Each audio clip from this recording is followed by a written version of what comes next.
اعوذ باللہ من الشیطان الرجیم بسم اللہ الرحمن الرحیم انظر کیف یفترون علی اللہ الکذب وکفی بہ اثما مبینا۔ عزیز دوستو، السلام علیکم ورحمۃ اللہ وبرکاتہ۔ سورہ نساء آیت نمبر 50 تلاوت کی ہے۔ یہ آیت بھی پچھلی آیت کے ساتھ منسلک ہے۔ تو گویا پچھلی آیت میں اللہ تعالیٰ نے ارشاد فرمایا تھا کہ اپنے آپ کو پاک صاف نہ کہو، کیونکہ پاکیزگی تو اللہ کی طرف سے آتی ہے، اللہ پاک کرتا ہے جس کو چاہتا ہے۔ اللہ نے فرمایا الم تری الی الذین یزکون انفسہم، کیا آپ نے نہیں دیکھا ان لوگوں کو جو اپنے آپ کو پاک صاف کہتے ہیں؟ بل اللہ یزکی من یشاء، بلکہ اللہ ہے جو پاک صاف کرتا ہے، پاکیزگی عطا کرتا ہے جس کو چاہتا ہے۔ ولا یظلمون فتیلا، اور اللہ فرماتا ہے کسی کو ذرا برابر بھی نا انصافی نہیں ہوگی، اس نے جو کچھ دنیا میں کیا ہوگا اس کو اللہ تعالیٰ اس کے مطابق جزا دے گا، سزا دے گا۔ تو گویا وہی بات اللہ تعالیٰ نے یہاں پر بیان فرمائی ہے کہ انظر، دیکھو، کیفا، کیسے، یفترون، گھڑتے ہیں، جوڑتے ہیں، باندھتے ہیں، اللہ، اللہ پر، کاذب، جھوٹ۔ انظر کیفا یفترون علی اللہ الکذب، دیکھو یہ لوگ کیسے اللہ پر جھوٹ باندھتے ہیں، جھوٹ بولتے ہیں، یعنی جھوٹ کو اللہ پر کیسے گھڑتے ہیں، کیسے بناتے ہیں۔ وَکَفَى بِهِ، اور یہ کافی ہے، بِهِ، ان پر، یہ ان کے لیے، اسمن، گناہ، مبینہ، بڑا واضح گناہ، یعنی ان کے لیے یہی بڑا گناہ ہی کافی ہے، یعنی یہ جو جھوٹ بولتے ہیں وہ اتنا بڑا گناہ ہے کہ ان کے لیے کافی ہے جہنم میں جانے کے لیے۔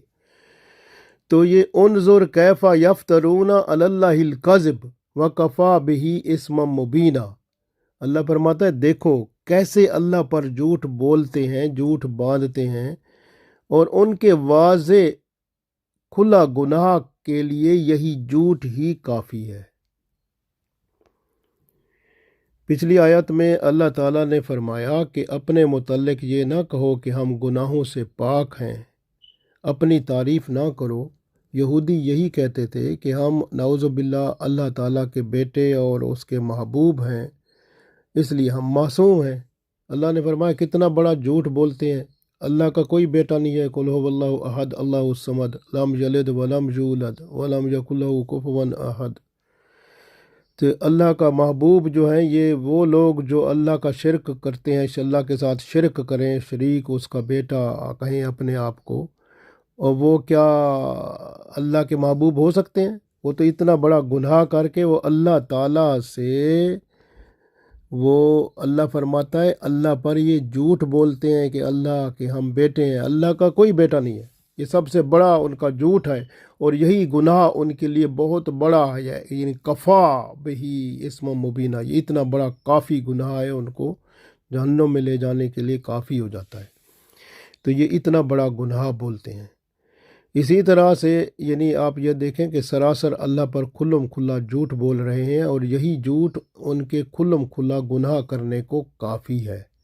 اللہ کا نہ کوئی بیٹا ہے، نہ اس کی بیوی ہے، نہ اس کے بچے ہیں، نہ اس کے والد ہیں، نہ والدہ ہے، اللہ ایک ہے، اس کا کوئی شریک نہیں ہے۔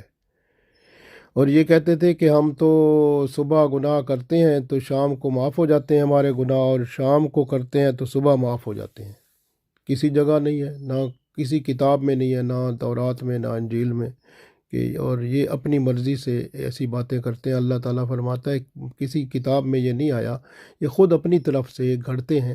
تو ایسے جھوٹ بولتے ہیں جن کا نہ سر پیر ہوتا ہے، یہ اتنے بڑے جھوٹ ہوتے ہیں، اتنے بڑے گناہ ہوتے ہیں جو ان کے لیے عذاب کے لیے کافی ہوتے ہیں، یعنی اتنا بڑے گناہ ہوتے ہیں یعنی۔ اور یہ بھی کہتے تھے کہ ہم تو پیغمبروں کی اولاد ہیں اور ہمیں تو کچھ بھی نہیں ہوگا، کیونکہ ہم ابراہیم علیہ السلام، اسحاق علیہ السلام کی اولاد ہیں، تو ہمیں کچھ بھی نہیں ہوگا، ہم بخشے جائیں گے کیونکہ ہم تو معصوم ہیں۔ استغفر اللہ۔ اللہ تعالیٰ نے فرمایا یہ سب جھوٹ ہے اور ایسی بات کوئی بھی نہیں ہے، یہ جھوٹ بولتے ہیں، جس طرح کہ عیسائی کہتے ہیں کہ ہم عیسیٰ علیہ السلام نے سارے قیامت تک آنے والے جتنے گناہ ہیں وہ اپنی گردن پر سوار کر لیے اور پھر وہ اس دنیا سے چلے گئے، ہے نا۔ تو اس طرح سے وہ کہتے ہیں عیسیٰ علیہ السلام سب کے گناہ لے گئے، اب ہم گناہ کریں کچھ بھی کریں بس سب جائز ہے۔ استغفر اللہ، نعوذ باللہ، یہ اور جھوٹ ہے اللہ پر۔ تو اس طرح عیسائی ہوں، یہودی ہوں، ہر بندہ اپنا جھوٹ بولتا ہے، اس طرح سے اپنے حساب میں وہ جھوٹ بول کر اللہ پر وہ ایک قسم کا جھوٹ بول کے اپنے بڑے گناہ جو ہیں ان کو بڑھا رہے ہیں۔ تو اس لیے حتیٰ کہ رسول اللہ صلی اللہ علیہ وسلم تو اتنے زیادہ کیئرفل تھے، اس سے احتیاط برتتے تھے کہ کسی کا نام اگر مقدس اور پاک معنی خیز ہوتا تو اس کو بدلا دیتے۔ رسول اللہ صلی اللہ علیہ وسلم نے جیسے آپ دیکھیں کہ صحیح مسلم میں حدیث ہے کہ ابو ہریرہ رضی اللہ تعالیٰ عنہ راوی ہیں کہ زینب کا نام برہ تھا، آپ صلی اللہ علیہ وسلم نے ان کا نام تبدیل کر کے زینب رکھ دیا، کیونکہ برہ کا مطلب ہوتا ہے گناہوں سے پاک، نیکیوں سے بھرپور۔ تو ایسا کوئی نیکیوں سے بھرپور اور گناہوں سے پاک آپ صلی اللہ علیہ وسلم نے فرمایا کوئی نہیں ہوتا، تو اس لیے نام بدلو۔ تو پھر آپ صلی اللہ علیہ وسلم نے ان کا نام زینب رکھ دیا تھا رضی اللہ تعالیٰ عنہ۔ اسی طرح محمد بن عمرو بن عطا بیان فرماتے ہیں کہ میں نے اپنی بیٹی کا نام برہ رکھا۔ زینب بنت ابی سلمہ رضی اللہ تعالیٰ عنہ نے مجھ سے کہا کہ رسول اللہ صلی اللہ علیہ وسلم نے ایسا نام رکھنے سے منع فرمایا ہے۔ فرماتی ہیں کہ میرا نام بھی برہ تھا، یعنی گناہوں سے پاک اور نیکیوں سے بھرپور۔ تو رسول اللہ صلی اللہ علیہ وسلم نے فرمایا اس نام کو بدلو۔ پھر میں نے عرض کیا آپ بتا دیں، تو پھر آپ صلی اللہ علیہ وسلم نے فرمایا زینب رکھ لو، پھر زینب رکھ دیا گیا۔ تو اس طرح سے آپ دیکھیں سمرہ بن جندب رضی اللہ تعالیٰ عنہ فرماتے ہیں کہ رسول اللہ صلی اللہ علیہ وسلم نے فرمایا کہ یہ 4 نام اپنے بیٹوں کے نہ رکھا کرو۔ صحیح مسلم میں حدیث موجود ہے 2136 نمبر پہ کہ 4 نام اپنے بچوں کے نہ رکھا کرو۔ پہلا نام بتایا کون سا؟ افلاح۔ افلاح کا مطلب ہوتا ہے فلاح پانے والا، تو یہ اپنے بچوں کا نام افلاح نہ رکھا کرو۔ پھر دوسرا بتایا ربا، ربا بھی نہ رکھا کرو، ربا کا مطلب نفع حاصل کرنے والا، یہ بھی نام نہ رکھا کرو۔ تیسرا آپ صلی اللہ علیہ وسلم نے فرمایا یسار، یسار نام بھی نہ رکھا کرو کیونکہ اس کا مطلب ہے آسانی کرنے والا، یہ اللہ کرتا ہے۔ پھر فرمایا کہ نافع بھی نام نہ رکھو، نافع نفع پہنچانے والا۔ تو اس لیے اللہ تعالیٰ کہ یہ جو نام ہے یعنی اللہ تعالیٰ کی خصوصیات ہیں۔ رسول اللہ صلی اللہ علیہ وسلم تو اتنے کیئرفل تھے، یہ صحیح مسلم میں حدیث موجود ہے 2136 نمبر پر۔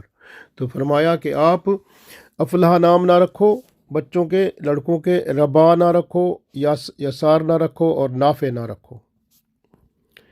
اس طرح سے رسول اللہ صلی اللہ علیہ وسلم تو اتنے کیئرفل تھے، اتنے محتاط تھے۔ بس آپ یوں سمجھیں کہ جو اپنی تعریف ہے نا وہ نہیں کرنی، اپنی تعریف، اپنے آپ کو پاک صاف کہنا، مقدس کہنا، یہ نہیں۔ ہاں البتہ اس میں شریعت میں جو اجازت ہے وہ یہ ہے کہ جب اللہ کی نعمت کا اظہار کرنا مقصود ہو تب آپ اپنی کوئی مثال دینا چاہیں تو دے سکتے ہیں۔ جب آپ عدالت میں آپ کو طلب کیا جاتا ہے، آپ پر کوئی الزام لگایا جاتا ہے، تو پھر وہاں اپنی پاک دامنی کا اظہار کرنے کے لیے آپ اپنی صفائی میں اپنی پاکیزگی بیان کر سکتے ہیں، اپنی تعریف بیان کر سکتے ہیں وہاں پہ۔ تو اس میں شریعت کی اجازت ہے۔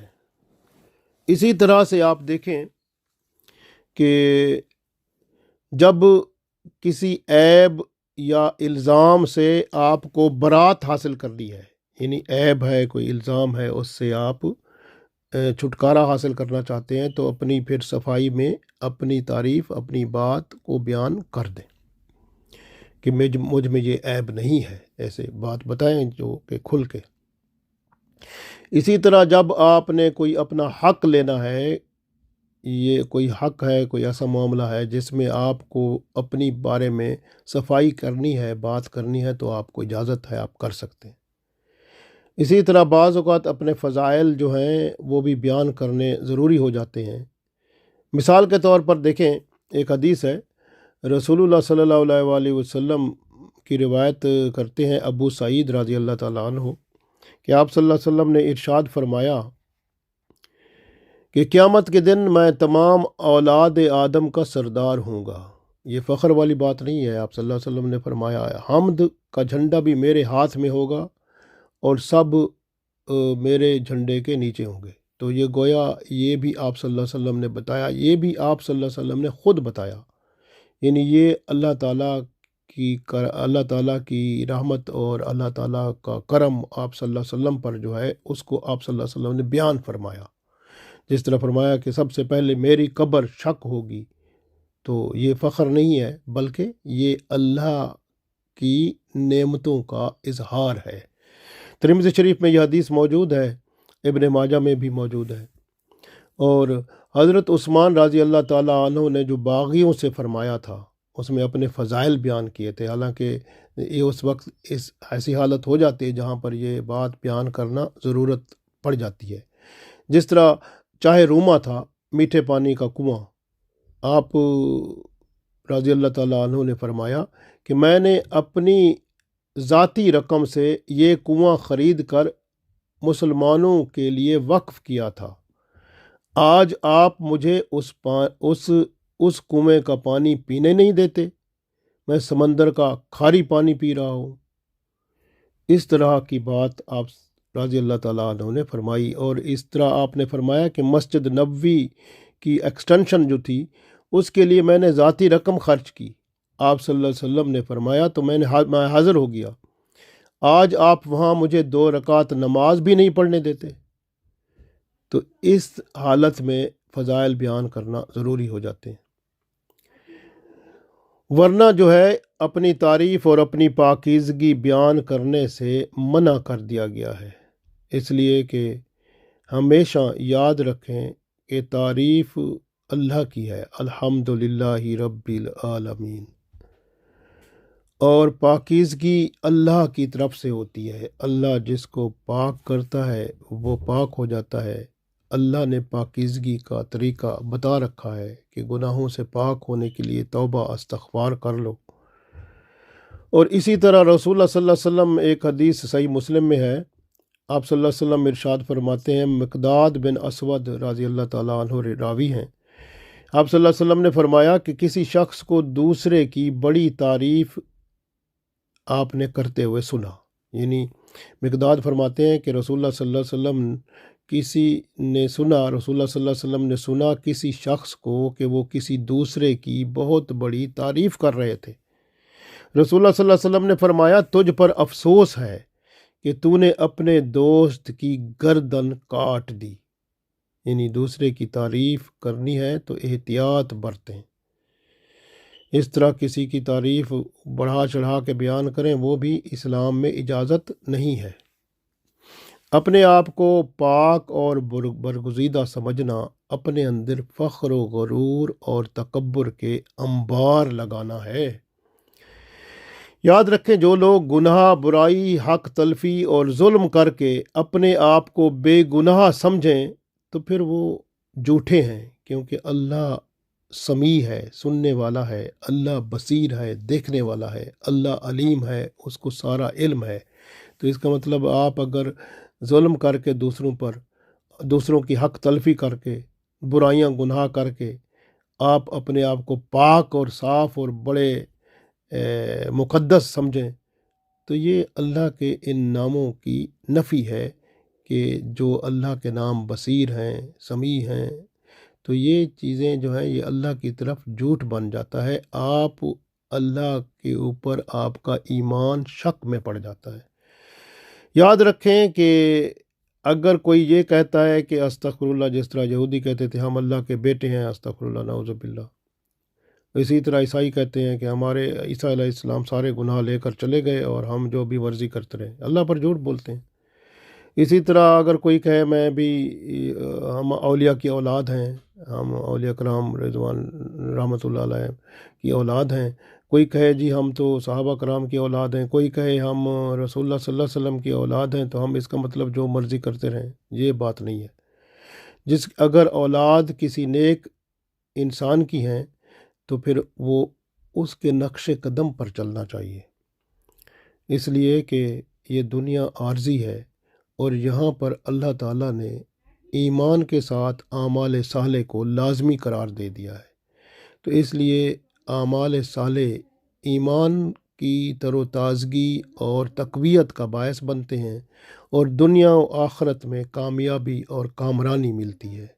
اللہ تعالیٰ سے دعا ہے کہ اللہ تعالیٰ ہم سب کو ایمان کامل اور اعمال صالح کے ساتھ قائم و دائم فرمائے، اور پھر اسی کے ساتھ ہی اٹھائے، آمین۔